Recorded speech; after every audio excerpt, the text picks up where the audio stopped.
이번에는 깡통전세에 대해 이야기하겠습니다. 먼저 전세 제도입니다. 전세는 한국의 독특한 주택 임대 방식입니다.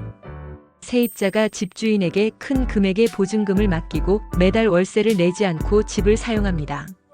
계약이 끝나면 집주인은 보증금을 돌려줍니다.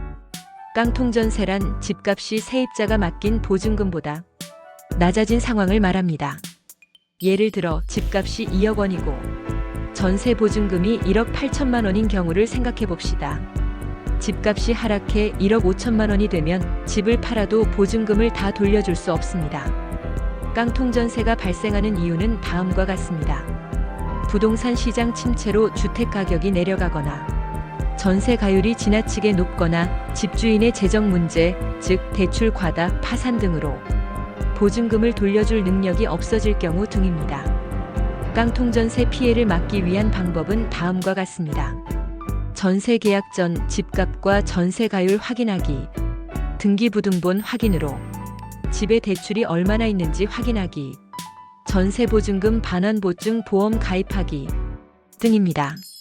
깡통전세는 집값이 전세 보증금보다 낮아 세입자가 보증금을 돌려받지 못하는 상황입니다. 이는 세입자에게 큰 재정 피해를 줍니다. 전세 계약을 할 때는 반드시 집값, 대출, 전세 가율을 확인해 깡통전세 위험을 피해야 합니다. 자, 이제 화면의 그림들을 봅시다. 그림이 뜻하는 바가 무엇인가요? 각자 궁금한 내용을 조사해 보세요. 함께 나누었으면 하는 내용과 질문거리를 메모하여 갖고 오기 바랍니다.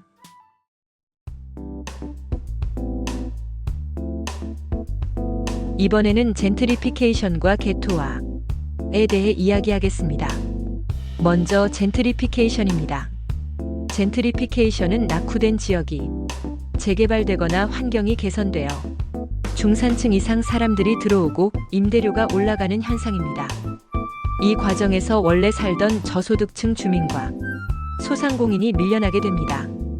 예를 들어 오래된 동네에 카페와 갤러리가 들어서고 임대료가 오르면 원래 있던 가게들이 문을 닫고 새로운 가게로 바뀌는 것이 젠트리피케이션입니다. 다음은 개토화입니다. 개토화는 특정 지역이 가난하고 범죄율이 높은 동네로 변하는 현상입니다. 주로 경제적 이유나 사회적 차별로 인해 저소득층이 한 지역에 몰리게 됩니다. 이런 지역은 교육, 치안, 환경이 나빠지고 외부 투자도 줄어들어 악순환이 이어집니다. 두 현상은 반대 방향처럼 보이지만 모두 지역 사회에 큰 변화를 줍니다. 젠트리피케이션은 지역이 고급화되지만 기존 주민이 쫓겨나며 개토화는 지역이 낙후되고 사회적 문제가 심화됩니다. 도시 정책은 발전과 재생을 추진하면서도 기존 주민과 지역 공동체가 함께 살 수 있는 방법을 찾아야 합니다. 자, 이제 화면의 그림들을 봅시다. 그림이 뜻하는 바가 무엇인가요? 각자 궁금한 내용을 조사해 보세요. 함께 나누었으면 하는 내용과 질문거리를 메모하여 갖고 오기 바랍니다.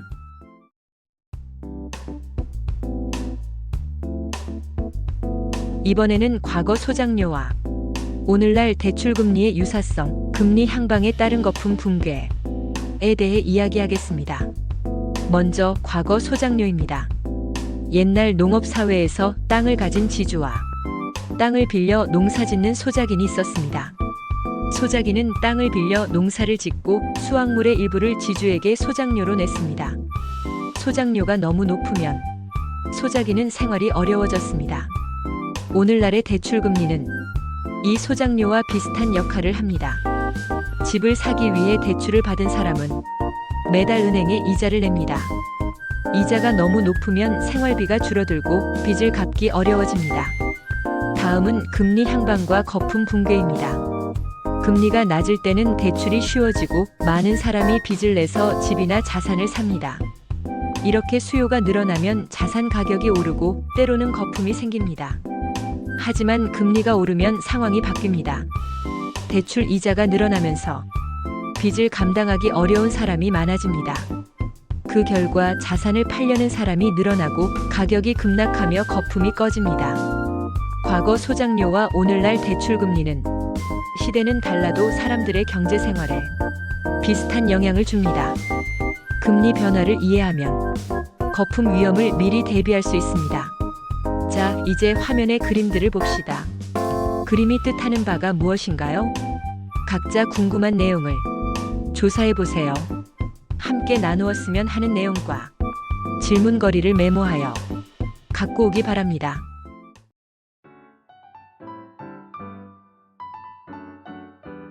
이번에는 파생금융상품에 대해 이야기하겠습니다. 파생금융상품은 기초자산의 가치에 따라 가격이 변하는 금융상품입니다. 기초자산은 주식, 채권, 통화, 금, 석유 같은 원자재 또는 주가지수 등이 될 수 있습니다. 이 상품은 크게 4가지 형태로 나눌 수 있습니다. 선도계약은 미래의 일정한 시점에 미리 정한 가격으로 자산을 사고 파는 계약입니다. 거래소가 아닌 당사자 간이 계약으로 이루어집니다. 선물계약은 선도계약과 비슷하지만 거래소에서 표준화된 형태로 거래됩니다. 거래소가 보증하므로 신용 위험이 적습니다. 옵션은 특정 자산을 미래에 정해진 가격으로 살 권리 콜 옵션 또는 팔 권리 풋 옵션을 주는 계약입니다.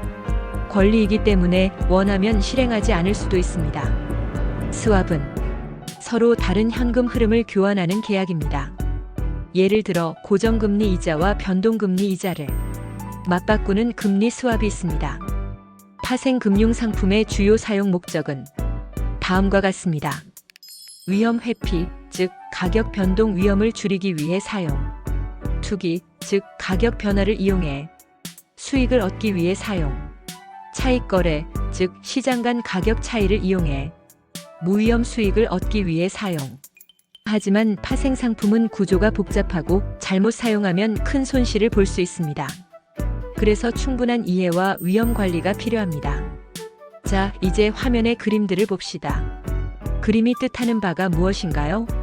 각자 궁금한 내용을 조사해 보세요. 함께 나누었으면 하는 내용과 질문거리를 메모하여 갖고 오기 바랍니다.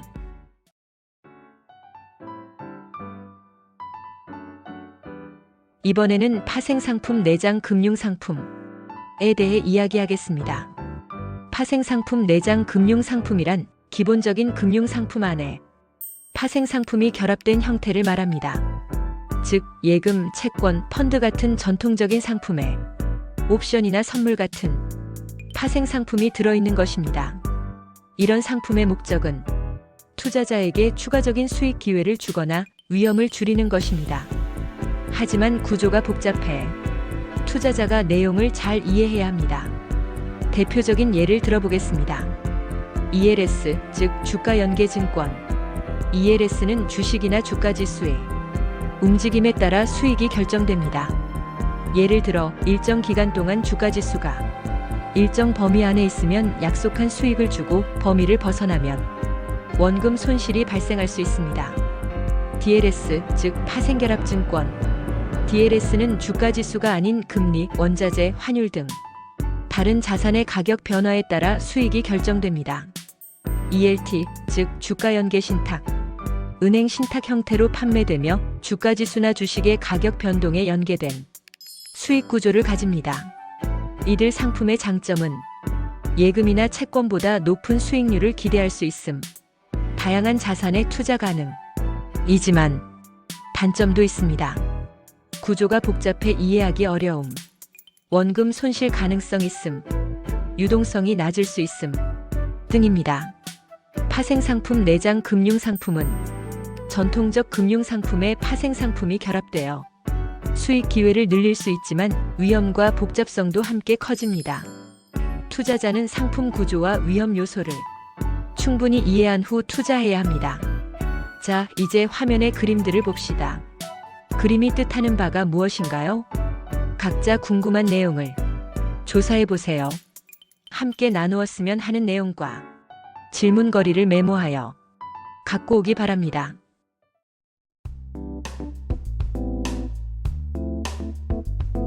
이번에는 비트코인에 대해 이야기하겠습니다. 비트코인은 2009년 사토시 나카모토라는 이름을 쓰는 익명의 인물 또는 그룹이 만들었습니다. 목표는 중앙은행이나 정부의 통제를 받지 않는 디지털 화폐를 만드는 것이었습니다. 비트코인은 블록체인 기술을 기반으로 하며 거래 내역이 모든 참여자에게 공개됩니다. 초기에는 비트코인의 가치는 매우 낮았습니다. 2010년 한 프로그래머가 비트코인 1만 개로 피자 2판을 샀는데 이때 비트코인 한 개의 가치는 0.003달러 정도였습니다. 2013년에는 비트코인 가격이 1000달러를 돌파하며 세계의 주목을 받았습니다. 하지만 2014년 대형 거래소 해킹 사건으로 가격이 크게 하락했습니다. 2017년에는 2만 달러에 육박하는 최고가를 기록했지만 이후 규제 강화와 시장 조정으로 가격이 하락했습니다. 2020년 이후 코로나19 팬데믹과 초저금리, 기관 투자자의 진입으로 가격이 다시 급등했습니다. 2021년에는 약 6만 9천 달러까지 올랐습니다. 그러나 이후 금리 인상과 경기 불확실성으로 하락과 상승을 반복했습니다. 이후에도 변동성이 큰 흐름을 보이고 있습니다. 비트코인은 혁신적인 기술 기반의 자산이지만 가격 변동성이 매우 크기 때문에 투자에는 주의가 필요합니다.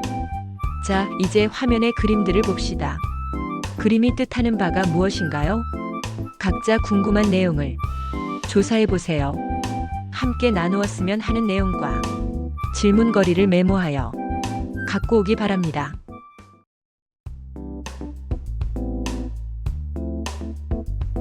이번에는 비트코인, 이더리움, 알트코인 비교에 대해 이야기하겠습니다. 먼저 비트코인입니다. 비트코인은 2009년에 등장한 세계 최초의 암호화폐입니다. 중앙은행이나 정부의 통제를 받지 않고 블록체인 기술로 운영됩니다. 주요 목적은 디지털 화폐로서의 가치 저장과 송금입니다. 비트코인은 발행량이 2100만 개로 제한되어 있어 희소성이 있습니다. 다음은 이더리움입니다. 이더리움은 2015년에 등장한 블록체인 플랫폼입니다. 단순한 화폐 기능뿐 아니라 스마트 계약을 실행할 수 있습니다. 스마트 계약이란 조건이 충족되면 자동으로 실행되는 프로그램입니다. 이더리움의 기본 암호화폐는 이더입니다. 마지막으로 알트코인입니다. 알트코인은 올터너티브 코인의 줄임말로 비트코인과 이더리움을 제외한 모든 암호화폐를 말합니다. 각 알트코인은 속도, 보안, 기능, 용도 등에서 차별화하려고 합니다.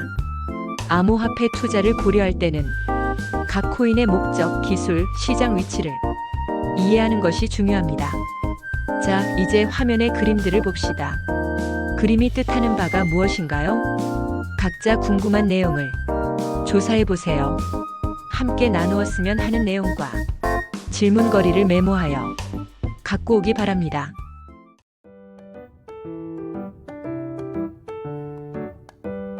이번에는 스테이블 코인 CBDC, 토큰 증권에 대해 이야기하겠습니다. 먼저 스테이블 코인입니다. 스테이블 코인은 가치가 일정하도록 설계된 암호화폐입니다. 주로 달러, 유로 같은 법정화폐나 금 같은 자산에 연동됩니다. 스테이블 코인은 가격 변동이 적어 송금, 결제, 거래소 간 자금 이동에 많이 사용됩니다. 다음은 CBDC, 센트럴 뱅크 디지털 커런시, 중앙은행 디지털 화폐입니다. CBDC는 각국 중앙은행이 발행하는 디지털 형태의 화폐입니다. 현금과 같은 가치를 가지지만 전자적으로만 존재합니다. CBDC의 목적은 결제 효율성 향상, 금융 포용성 확대, 불법 거래 방지 등입니다. 예를 들어 중국의 디지털 위안, 유럽 중앙은행의 디지털 유로 프로젝트가 있습니다. 마지막은 토큰 증권입니다. 토큰 증권은 주식, 채권, 부동산 같은 전통적인 자산을 블록체인 기술로 디지털 토큰 형태로 발행한 것입니다. 토큰 증권을 통해 자산을 더 작은 단위로 나누어 거래할 수 있고 거래 절차를 간소화할 수 있습니다. 또한 24시간 글로벌 거래가 가능해집니다. 이 세 가지는 디지털 금융 시대의 중요한 혁신으로 미래의 결제, 투자, 자산 관리 방식을 크게 바꿀 수 있습니다. 자, 이제 화면의 그림들을 봅시다. 그림이 뜻하는 바가 무엇인가요? 각자 궁금한 내용을 조사해 보세요. 함께 나누었으면 하는 내용과 질문거리를 메모하여 갖고 오기 바랍니다.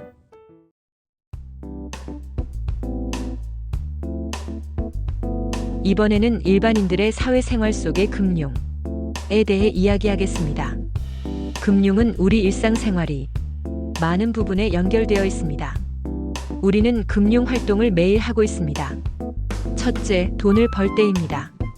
사람들은 일을 하고 급여를 받습니다. 급여는 은행 계좌로 들어오고 이를 통해 금융 시스템과 연결됩니다. 둘째, 돈을 쓸 때입니다. 카드 결제, 온라인 쇼핑, 해외 송금 등은 모두 금융 서비스입니다. 이 과정에서 은행, 카드사, 결제 회사가 중요한 역할을 합니다. 셋째, 돈을 모을 때입니다. 사람들은 저축, 예금, 적금을 통해 돈을 모읍니다. 이때 은행은 우리의 돈을 안전하게 보관하고 이자를 지급합니다. 넷째, 돈을 불릴 때입니다. 주식, 채권, 펀드, 부동산 등 다양한 투자 수단을 이용해 자산을 늘립니다. 이 과정에서 증권사, 투자회사, 금융시장이 작동합니다. 다섯째, 돈을 빌릴 때입니다. 집을 사거나 사업을 할 때 대출을 받기도 합니다. 이때 은행이나 금융회사가 자금을 제공합니다. 금융은 우리가 태어나서 죽을 때까지 계속 연결되는 생활의 일부입니다. 금융 지식을 잘 이해하면 돈을 더 효율적으로 벌고 쓰고 모으고 불리고 빌릴 수 있습니다. 이것이 바로 금융 교육이 중요한 이유입니다.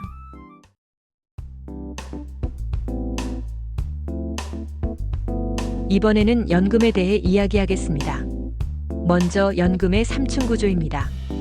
연금은 은퇴 후 생활비를 마련하기 위한 제도입니다. 많은 나라에서 연금 제도는 3층 구조로 되어 있습니다. 1층은 공적연금입니다. 국가가 운영하는 연금입니다. 한국에서는 국민연금, 공무원연금 등이 있습니다. 모든 국민이 일정 기간 보험료를 내고 나이가 되면 매달 연금을 받습니다. 2층은 퇴직연금입니다. 회사가 직원들을 위해 운영하는 연금입니다. DC형, DB형이 있습니다. 3층은 개인연금입니다. 개인이 은행, 보험사, 증권사를 통해 가입하는 연금입니다. 이 3층을 함께 준비하면 은퇴 후 소득을 안정적으로 유지할 수 있습니다. 다음은 공적연금의 위기입니다. 많은 나라에서 공적연금이 재정적으로 어려움을 겪고 있습니다. 이유는 다음과 같습니다. 인구 고령화로 젊은 사람은 줄고 연금을 받는 노인은 늘어납니다. 출산율 저하로 연금 재정을 뒷받침할 인구가 부족합니다. 경제 성장 둔화로 연금 기금 운용 수익률이 감소합니다. 이런 상황에서는 연금 지급액이 줄거나 보험료가 오를 수 있습니다. 은퇴 준비는 공적연금에만 의존하지 말고 퇴직연금과 개인연금을 함께 준비하는 것이 안전합니다. 자, 이제 화면의 그림들을 봅시다. 그림이 뜻하는 바가 무엇인가요? 각자 궁금한 내용을 조사해 보세요. 함께 나누었으면 하는 내용과 질문거리를 메모하여 갖고 오기 바랍니다.